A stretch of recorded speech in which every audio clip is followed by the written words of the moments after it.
there is no black and white formula, let's say. So a couple of things which I've seen the best practices, always align your data initiatives to the direct business benefits. The good practice to measure why are you doing this, right? Unless you are a pure play product development where you're going to first develop the product and then find a customer.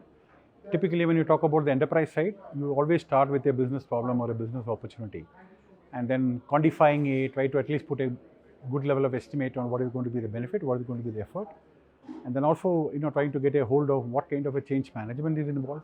All of them are best practices I have seen, and never underestimate the data challenges. Sometimes people tend to underestimate. I have enough data, can I do it? But the data quality and the ability to manage, transform the data become very very important. So if you don't take care of some of these aspects in the beginning, you go midway into the project, toward the end of the project, that is when you realize, hey, what I estimated to be the benefit, what I'm actually getting into, there are big delta around it.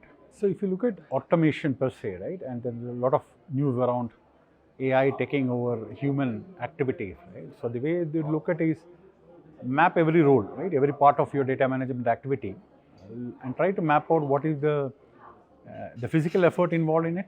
In the case of data management, maybe physical effort is comparing to forces, identifying the outliers in a data. Look at what amount of a cognitive effort is required, right? So the physical part is always the first step to be automated, right? Second part is cognitive, and can you look at, do you really need a human intervention? Can you start writing rules which may not be perfect in the beginning, but over a period of time they can learn and start telling you, what are my areas, my data quality is not good enough for me to monetize it. A good example is if I'm talking about a master data of a customer, I need to have an email ID, right? I need to have a telephone number. A very simple check as what data comes into the email ID field should have an @ but it cannot have two @. So these are some of the quick rules you can automate it, and then the system should start telling you out of 100 data points I have, how many of them are really not fitting the bill.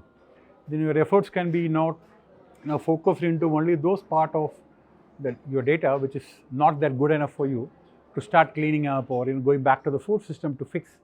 So can I fix an error which is coming in at the point of creation itself? Because anything I do upstream is much more efficient than tons of effort I put into the downstream activities.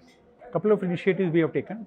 Coming to the challenges, we have a lot of data everywhere, but the ability to bring it together and then create custom views, that always had been a challenge.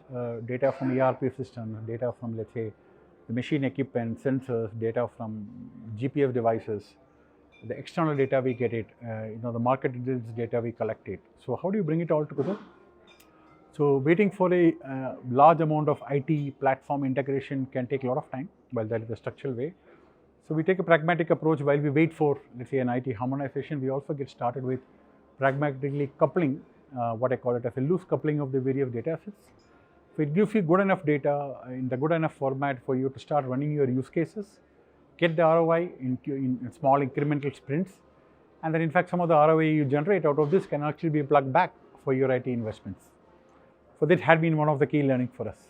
So looking at what data it has been trained, there's also a watch out on, if you start using some generally trained models, which is publicly available, right? Always they comes with a bias. So you need to contextualize where are you using it. Are you, in general, wherever you need to have an explainability, you need to train, you need to have your own data. So that is one quick check mark. Are you going to use in a purpose where you have to explain? Secondly, what kind of actions will be taken? What is the risk of having a bias? If it's a risk which is you can live with, then you can get started. But if you are going to make a decision which risk is very, very higher because of a bias coming in the model, you may rather wait and watch and retrain for your contextual than publicly using generative models or LLMs available in the market.